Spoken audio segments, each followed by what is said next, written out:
December 1944. A mail clerk received routine orders. Deliver letters. Nothing more. But when intelligence revealed 847 American paratroopers surrounded by German divisions in the Ardennes forest, he made a decision that would defy every regulation and rewrite the rules of military logistics forever. What he did next shocked Allied command and enraged his superiors. But by the time they could stop him, 847 men who should have died were walking out alive. December 16th, 1944. 0547 hours. Bastogne, Belgium. The temperature hovered at 19 degrees. Corporal James Mitchell, 23, from Cedar Rapids, Iowa, stood in a canvas tent that reeked of diesel fuel and damp wool, sorting mail by flashlight. Outside, the distant rumble of German artillery rolled across frozen hills like thunder that wouldn't stop. The Battle of the Bulge had begun.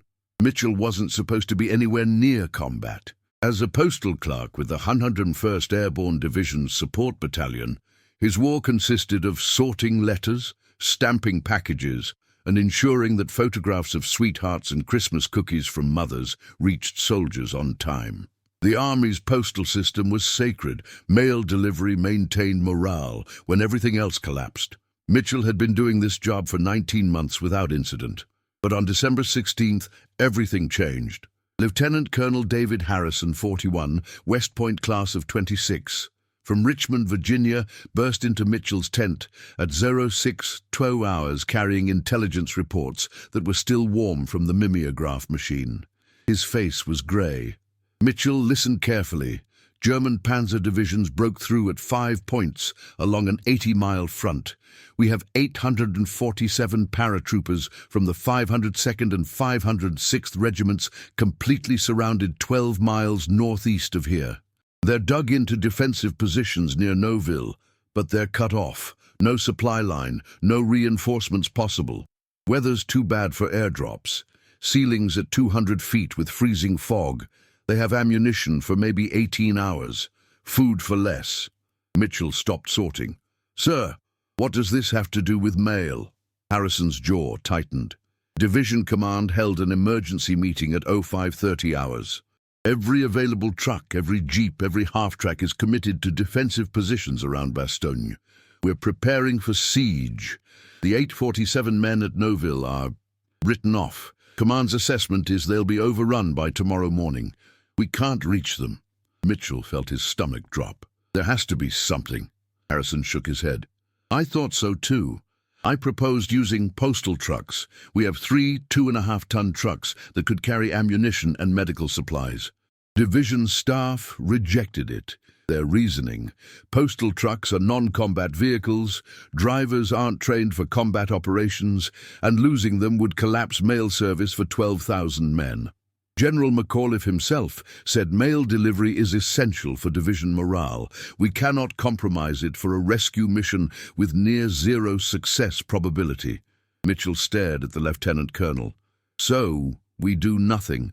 Orders are orders, Corporal. You continue mail operations. That's it. Harrison's voice carried the weight of a man who'd argued and lost.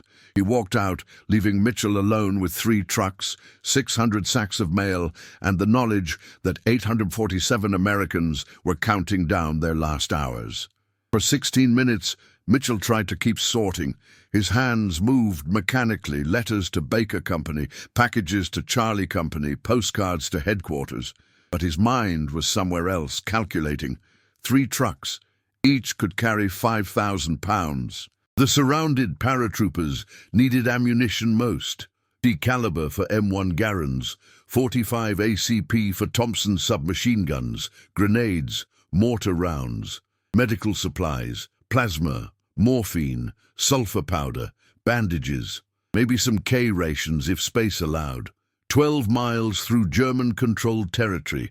Roads would be icy, visibility near zero in the fog. Probability of making it through, maybe 20%. Probability of making it back, lower. At 06:28 hours, Mitchell made his decision. He walked to the motor pool, where the 3 postal trucks sat in neat rows, canvas covers dusted with snow. Privates Eddie Torres, 19, from El Paso, Texas, and Robert Bobby Klein, 21, from Brooklyn, New York, were performing maintenance checks. Both were postal drivers. Their job was delivering mail to forward positions, not charging through enemy lines. Torres, Klein, I need to ask you something, and you can say no. Mitchell kept his voice level. There are 847 men surrounded 12 miles from here. Command says we can't help them. I say we can. These trucks can carry enough supplies to keep them fighting until weather clears and air support arrives. But it means driving through German positions. It means violating direct orders. It means if we're caught, it's court-martial. If we're killed, nobody will call us heroes. They'll call us idiots who stole postal trucks. Torres stopped wiping grease from his hands. How much ammunition can we carry? Enough to matter. Klein looked at Mitchell, then at Torres, then back. My brother's with the 506th. He's up there. Then let's stop talking and start loading, Torres said. At 06:45 hours, Mitchell walked into the ammunition depot and told Sergeant William Chen, 34, from San Francisco, California, that he had authorization to requisition combat supplies for forward delivery. It was a lie. Chen, exhausted from 2 days without sleep, barely glanced at the paperwork Mitchell had forged using old requisition forms. Take what you need, Corporal. Just sign here. They loaded 14,000 rounds of .30 caliber ammunition, 800 rounds of .45 ACP, 240 fragmentation grenades, 60 60mm mortar rounds, 40 units of plasma, 100 morphine syrettes, 200 sulfur powder packets, 500 bandages, 120 K-ration boxes. The trucks groaned under the weight. At 07:18 hours, as the first grey light filtered through fog, Mitchell climbed into the lead truck. Torres took the second, Klein the third. Mitchell had written a letter to his mother in Cedar Rapids and left it in his footlocker. If this went wrong, he wanted her to know he'd made the choice willingly. Lieutenant Colonel Harrison appeared as the engines started. He stood in the freezing fog, watching. He didn't order them to stop. He didn't salute. He just looked at Mitchell and nodded once. Acknowledgement of something that couldn't be officially sanctioned but needed to happen anyway. Sir, if anyone asks, Mitchell began. I never saw you leave, Harrison said quietly. Good luck, Corporal. The three trucks rolled out of Bastonia at 07:21 hours, heading northeast into territory controlled by German forces, carrying enough firepower to change the outcome of a battle that division command had already written off as lost. The first 2 miles were deceptively quiet. Mitchell drove with headlights off, navigating by the faint grey glow of dawn, filtered through fog so thick he could barely see 30 feet ahead. The road, barely more than a frozen dirt track, wound through dense pine forest where ice-covered branches hung low enough to scrape the canvas truck covers. The temperature inside the cab hovered around freezing. Mitchell's breath came out in white clouds. His hands, gripped tight on the steering wheel, ached from cold and tension. Behind him, Torres and Klein followed in tight convoy formation, maintaining 15-yard spacing. They communicated with hand signals only. Radio silence was absolute. Any transmission could be intercepted by German signals intelligence, revealing their position. The landscape told the story of recent fighting. At mile marker 3, they passed a burned-out American half-track, its metal hull twisted from internal ammunition explosion. Bodies lay frozen in positions where they'd fallen. Mitchell forced himself to look straight ahead. At mile marker 4, shell craters pockmarked both sides of the road, some still smoking from artillery strikes that had landed less than an hour earlier. At 7:53 hours, 8 miles from Bastonia, the road curved around a destroyed farmhouse, and Mitchell saw the roadblock. 4 German soldiers manning an MG-42 machine gun position, a Kubelwagen parked across the road, barbed wire coiled in defensive perimeter. The Germans were warming their hands over a small fire, not expecting traffic from the American side. Mitchell had maybe 4 seconds to make a decision. Stop, and they'd be captured or killed. 3 postal trucks carrying ammunition would be high-value prisoners or target practice. Try to turn around and the narrow road would trap them, making them sitting targets. Fight with what? They had M1 Garand rifles and 3 pistols between them. The Germans had an MG-42 that could fire 200 rounds per minute. Mitchell chose option 3, accelerate and ram through. He floored the accelerator. The 2.5-ton truck, loaded with 5,000 pounds of ammunition, surged forward. The Germans heard the engine roar, turned, shouted, reached for weapons. Mitchell aimed directly at the Kübelwagen. The truck hit it at 40 miles per hour, the impact throwing the German vehicle into the drainage ditch. The machine gun opened fire. Rounds punched through the canvas cover, through wooden ammunition crates ricocheting off metal. Mitchell felt hot pain slice across his left shoulder, where a fragment caught him. Behind, Torres and Klein accelerated through the gap, their trucks taking fire but breaking through before Germans could reposition. Mitchell drove for 2 miles at maximum speed before pulling over. His shoulder throbbed, blood soaked through his field jacket. Torres jumped from his truck, ripped open a plasma packet, and pressed sulfur powder directly into the wound. "You're lucky it's superficial. Hurts like hell but won't kill you." "We need to move," Mitchell gasped. "They'll radio ahead." Klein was checking his truck. 7 bullet holes through the canvas. 1 crate of grenades damaged. Pins bent, but still safe. "We're operational, let's go." At 08:21 hours, they reached the outskirts of Noville. The town, barely 20 buildings clustered around a crossroads, was under constant German artillery fire. Mitchell could hear the sharp crack of 88mm guns, the thunderous impact of shells hitting frozen earth, the staccato bursts of small arms fire. But there was a problem. The road, leading directly into the American defensive position, was completely exposed. A 400-yard stretch of open ground swept by German fire from elevated positions. Trying to drive straight through would result in all 3 trucks being destroyed before they reached friendly lines. Mitchell studied the terrain through binoculars. To the west, a narrow tree line offered concealment, curving around the open ground, but adding half a mile to the approach. The forest floor was uneven, not an established road, just frozen mud and underbrush, but it was their only chance. At 08:34 hours, the convoy turned off-road and entered the tree line. The trucks bounced violently over roots and frozen earth. Branches scraped metal. The overloaded suspension groaned. Mitchell's wounded shoulder screamed with every jolt. Twice, Klein's truck nearly slid into a creek bed. Torres had to winch out using the truck's emergency cable. German forward observers spotted them at 08:47 hours. Artillery fire began walking through the trees. The first shells landed 60 yards south, then 40 yards, then 20. The Germans were adjusting range, preparing to bracket them with high explosives. Mitchell accelerated, pushing the trucks faster through impossible terrain, gambling that speed would save them.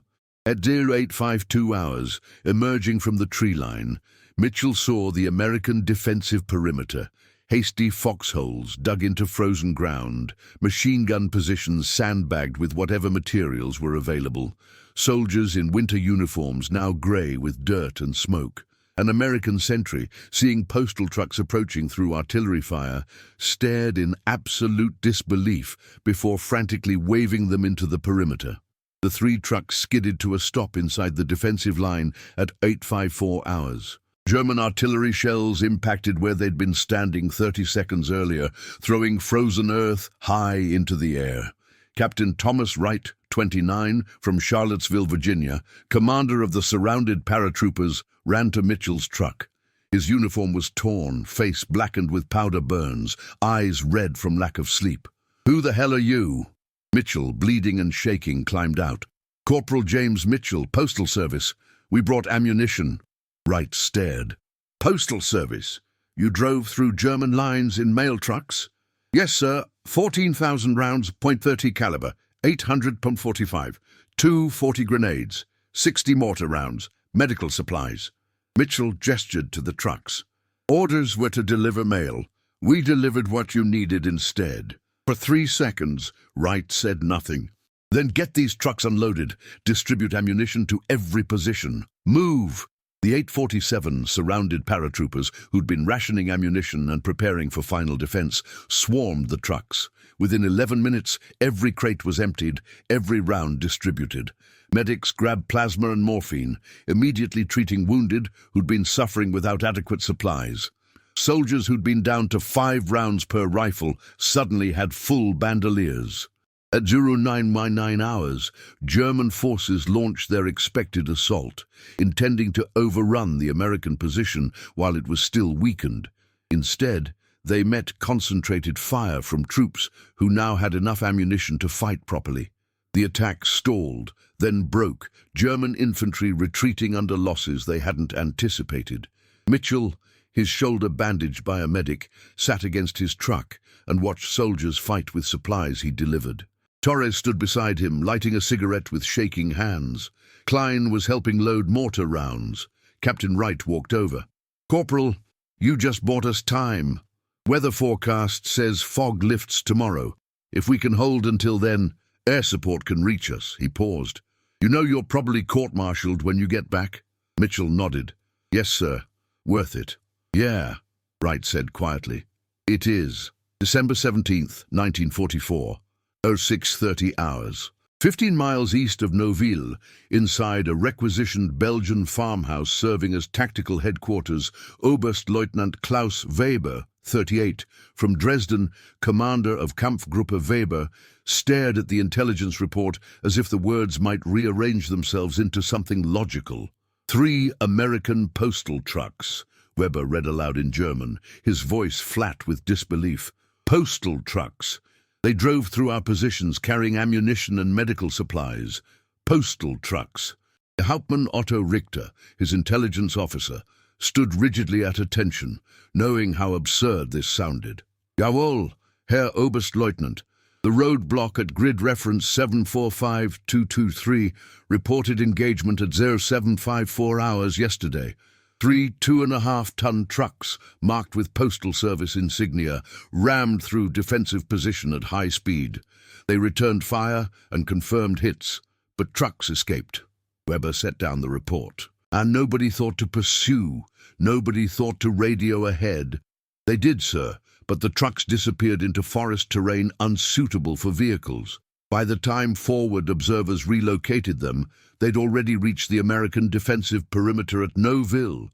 Richter hesitated. "Sir, the resupply has significantly altered the tactical situation. Our assault this morning was repulsed with unexpectedly heavy resistance. The Americans, who were nearly out of ammunition yesterday, now have full combat loads." Weber walked to the map table. Red pins marked German positions encircling Neuville in a nearly complete arc. Blue pins showed American defensive positions, a small cluster surrounded by overwhelming force. For 2 days, German intelligence had been confident. The Americans were isolated, low on supplies, and would collapse under determined assault. The plan was elegant: probe defenses to expend their remaining ammunition, then launch overwhelming attack to crush them before American reinforcements broke through. Except now the Americans weren't low on ammunition. They had enough to hold indefinitely. "How?" Weber asked slowly. "Did 3 postal clerks accomplish what our intelligence assured me was impossible? You told me American logistics were completely disrupted. You told me their supply lines were severed. You told me no reinforcement was possible due to weather conditions preventing airdrops and all ground routes interdicted." Richter had no good answer. "Sir, the Americans, they improvised. Standard military doctrine doesn't account for Postal Service personnel conducting combat resupply missions in non-combat vehicles. It's irregular. It's not in any training manual." "Irregular," Weber repeated. "Irregular." He laughed, a short, bitter sound. "The Americans sent mail trucks through our lines because they were too irregular to be anticipated. Do you understand what this means, Richter? It means their junior enlisted personnel have more operational flexibility than our entire command structure." The problem was doctrinal. German military philosophy emphasized rigid hierarchy, detailed planning, and adherence to established procedure. Improvisation was discouraged. When soldiers deviated from orders, it created chaos. The system worked beautifully when conditions matched planning, but when someone did something completely unexpected, like stealing postal trucks to run ammunition through enemy lines, the system had no mechanism to respond quickly. German intelligence had monitored American communications, plotted American unit positions, calculated American logistics capabilities.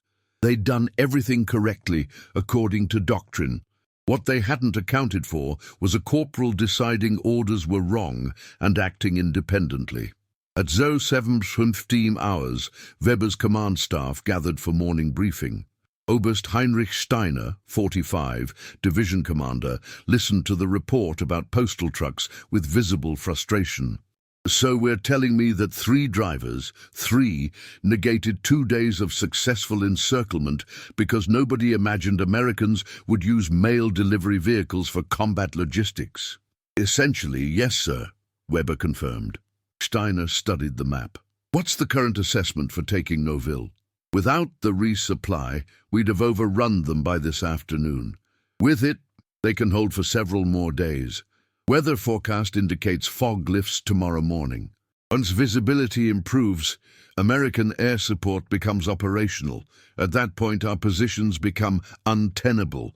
P-47 Thunderbolts will strafe any concentration of armor or infantry in the open." The math was brutal. The Americans at Noville, who should have been eliminated as a pocket of resistance, now represented a persistent defensive strongpoint that tied down German forces needed elsewhere.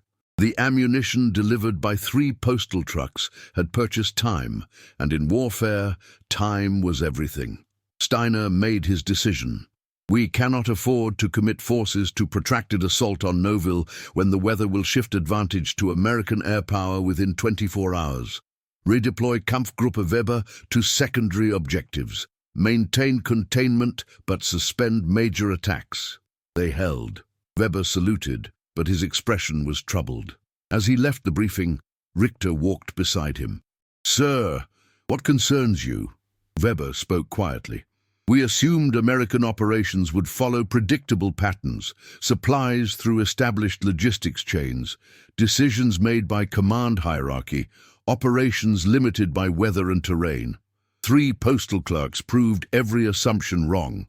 If their junior enlisted personnel can accomplish this through improvisation, what happens when their entire command structure adopts that flexibility? We're fighting an enemy that doesn't play by rules we understand." December 18th, 1944. 08:20 hours. The fog lifted exactly as forecast. The sound came first. A low rumble building to a roar as P-47 Thunderbolts from the 366th Fighter Group appeared overhead, their white identification stars brilliant against grey sky. The surrounded paratroopers fired recognition flares. The P-47s banked, then dove toward German positions with devastating precision. At 09:47 hours, American armor from Combat Command B, 10th Armored Division, broke through German encirclement from the south. The siege of Noville was over. The 847 paratroopers who'd been surrounded, who should have been overrun on December 17th, walked out alive. German after-action reports noted the engagement with clinical detachment, objective not achieved due to unexpected enemy resupply via irregular logistics method. Tactical assessment. American operational doctrine permits subordinate initiative exceeding anticipated parameters. What the reports didn't say: 3 postal clerks driving mail trucks had confused German intelligence, disrupted German planning, and demonstrated something fundamental about American military culture. When the system failed, individuals improvised, and sometimes improvisation won wars. January 15th, 1945, 14:30 hours, Mourmelon, France. A military tribunal convened in a requisitioned schoolhouse to address the court-martial of Corporal James Mitchell, Private Eddie Torres, and Private Robert Klein on charges of unauthorized requisition of military vehicles, unauthorized requisition of ammunition and supplies, disobeying direct orders, and conduct prejudicial to good order and military discipline. The prosecution's case was straightforward. Lieutenant Colonel David Harrison testified that Mitchell had been explicitly informed that postal trucks were not to be used for combat operations. Supply Sergeant William Chen confirmed requisition forms had been forged. Battalion Commander Lieutenant Colonel Richard Foster stated unequivocally that Postal Service operations were not authorized to conduct independent combat resupply missions. Then the defense called witnesses. Captain Thomas Wright testified first. The 847 men under my command at Noville were down to approximately 5 rounds per rifle on the morning of December 16th. We'd already sustained 47 casualties with insufficient medical supplies. Division Command had informed us no resupply was possible due to weather and German interdiction. At 0854 hours, 3 postal trucks arrived carrying 14,000 rounds of ammunition and critical medical supplies. That resupply enabled us to repulse German assault at 0919 hours and maintain defensive positions until weather cleared and relief arrived. Without Corporal Mitchell's actions, current assessment is that between 340 and 520 of my men would have been killed in action when our position was overrun. The remainder would be prisoners of war. First Lieutenant Robert Winters, 506th Parachute Infantry Regiment, testified next. I was at Noville. We'd made peace with dying. When those trucks showed up, postal trucks, it was like something broke through reality. Mitchell handed me a crate of grenades and said, "Thought you might need these. We held because of him." Technical Sergeant Michael Kozlowski, 502nd Parachute Infantry Regiment.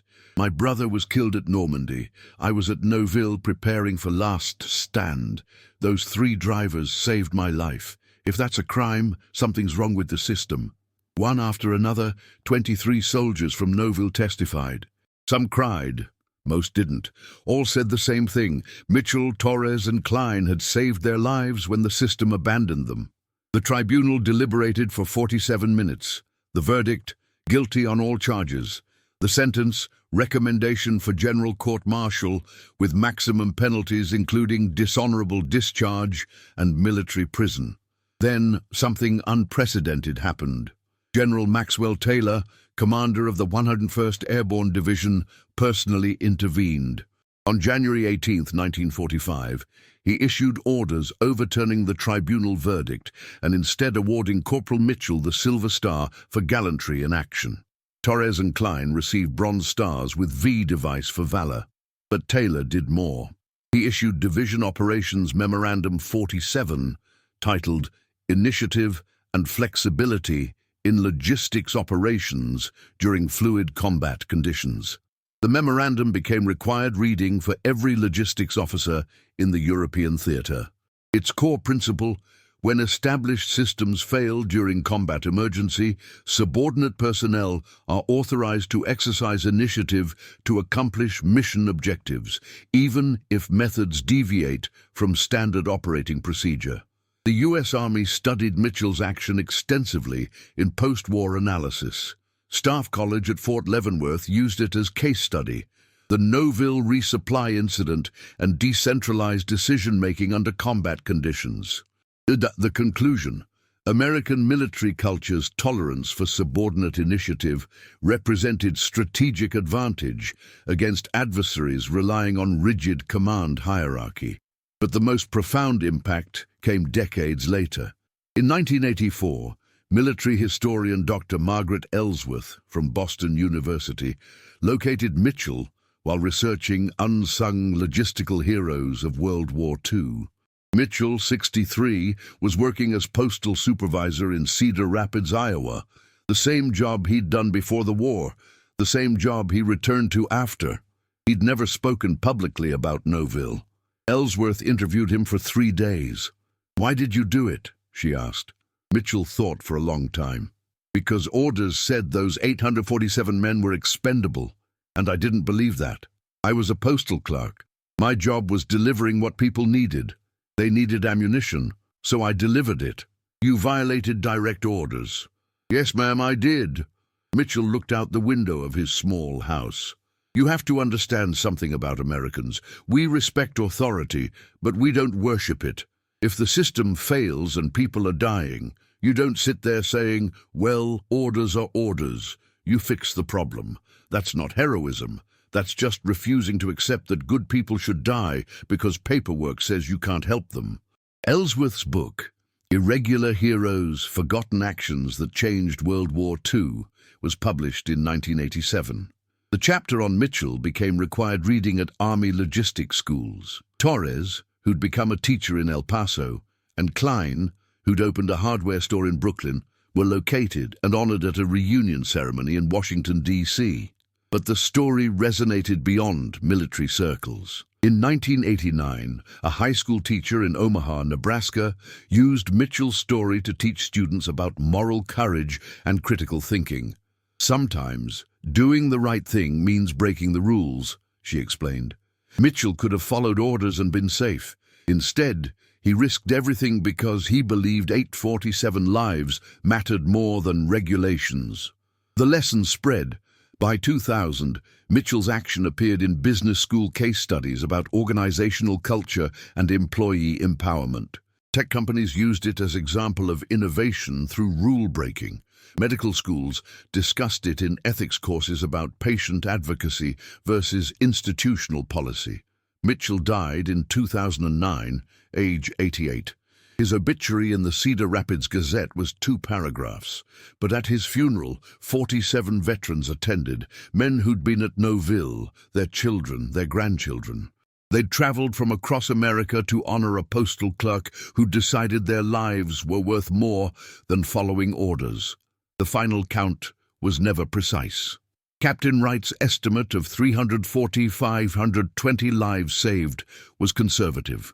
German post-war analysis suggested that without resupply, the Noville position would have collapsed completely, resulting in near-total casualties. The generally accepted figure, 847 surrounded soldiers, 847 who walked out alive because 3 postal clerks drove trucks through German lines.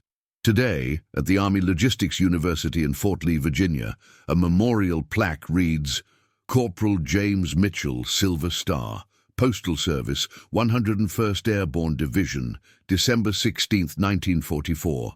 When established systems failed, he improvised. When orders prohibited action, he acted. When 847 lives hung in balance, he delivered. This is the American way. Indeed, the legacy endures, not because Mitchell was extraordinary, he insisted he wasn't, but because he represented something fundamental about American character.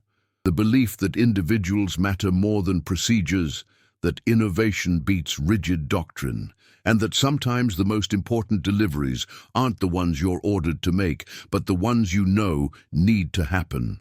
3 postal trucks, 14,000 rounds of ammunition, 12 miles through enemy territory, 847 lives saved. One lesson that changed how armies think about initiative, flexibility, and the power of individuals who refuse to accept that doing the right thing is impossible just because someone said it couldn't be done. If this story of courage and sacrifice moved you, if you believe the heroes who defied orders to save lives deserve to be remembered, then help us honor their legacy. Subscribe to this channel so you never miss another forgotten story from the war that changed our world. Hit that like button if you believe moral courage matters as much as physical bravery. And drop a comment below. What would you have done in Mitchell's position? Would you have followed orders? Or would you have driven those trucks? Let's keep this conversation alive. These heroes saved lives by refusing to stay silent. Don't let their stories fade into silence now. Subscribe today.